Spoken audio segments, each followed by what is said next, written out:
Hello and Merry Christmas Eve. So it is the day before Christmas and all through the house we are anticipating tomorrow's meal. And it has been asked that I provide, or not provide, but cook a delicious rack of lamb. So we have this wonderful cut right here for us. Now we're keeping all that fat on there. This is not the fancy French cut that you'll most likely find in most restaurants. We're going to keep that giant slab of fat and make sure that it provides all the juicy goodness here at home for us. First off, now this is for tomorrow, but today we're going to set it into its marinade and let it marinate for 24 hours. Getting started on that, first thing you'll want to do is you'll take the rack of lamb out, give it a good rinse. Be aware that lamb tends to have a stronger smell than, beef or chicken and everything, but that's perfectly normal. Some people like to kind of drench it in milk, which will take some of that smell out. I don't, because, you still want to taste lamb. Let's get started. We have our rack of lamb right here with us, and we're going to grab a giant jumbo plastic Ziploc bag and slide it right on in. First thing to add into the bag will be extra virgin olive oil. Make sure you coat it nicely in there. Loads of freshly chopped garlic. Plenty of sea salt. Generous with it. Black pepper, as always. A butt-ton of rosemary. Lots and lots of rosemary. Plenty of ginger. Just a little bit of mint. And I also like to add some dill weed. So you get it all up in there. Make sure you spread it around nicely across the meat. Don't be afraid to get your hands dirty, as always. Mix it all in. Seal it all up in your jumbo bag. And now it's ready to go into the fridge for the next 20 to 24 hours. Wonderful. Now, the next day, now that our lamb has been marinating for 24 hours overnight there, we're going to take it now out of its packaging, out of its jumbo package. Get down right like so.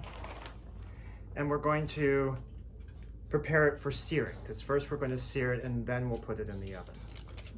Now, you want to wrap the bones that are sticking out with some tin foil to keep them from burning and losing all of that nice white color and becoming too charred.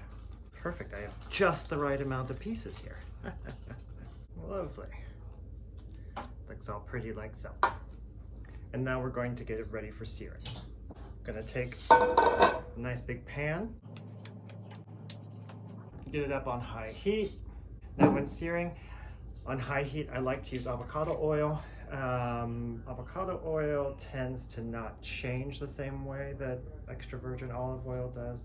It just helps with the searing process a little better. All right, perfect. So our pan is nice and hot now.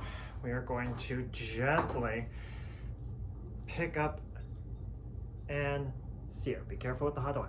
You want to just gently sear it. Create a nice thin coating of it. Lock in juices before putting it into the oven. Alrighty, so we have seared our rack of lamb nicely here. We're going to transfer it to an oven-safe baking dish. One of the good things to do is to flip it over and then just take a nice serrated or sharp knife and score the top portion, the fat portion. I like to do diagonals here, but you can do whichever direction you want. You can even do a little bit of a crisscross. This will enable more heat to get in, more fatty juices to escape, and nicely cook the lamb. Now, you have preheated your oven to 450 degrees, and we're going to stick this into the oven for about 15 minutes. Now, you want to keep lamb at a medium rare. Cook it too much more than 18 minutes and it's going to become more tough. But you need to cook it over 10 to 12 minutes because it actually just needs to be properly cooked. You're going to put it into the oven. Like I said, we're going to put it in for about 15 minutes, and you're going to want bone side down, fat side up, so that all the fat juices can trickle down into it. And if you so desire, you can take the rest of these juices that it's been marinated in overnight from your jumbo bag and pour it right onto the top so that we get as much flavor going as we possibly can. All right, oven time. Excellent. So 15 minutes later, we remove it sizzling from the oven. Now you're going to let it stand for the next 15 minutes. You don't want to cut it too soon and lose a lot of the juices. So for 15 minutes, we're going to go ahead and cover it with some aluminum foil. Be careful not to burn yourself. Hoo-ah! Yes. Hoo-ah! Yes. Hoo-ah! All right. So, perfect. Now it's going to rest for 15 minutes. It's going to remain juicy. It's going to be delicious. It's going to be medium rare. And you can serve it, sprinkle some parsley or some extra thyme or some extra rosemary on top of it, and cut it to serve. You want to keep as much of those juices in as you can. Enjoy. Thank you so much for watching.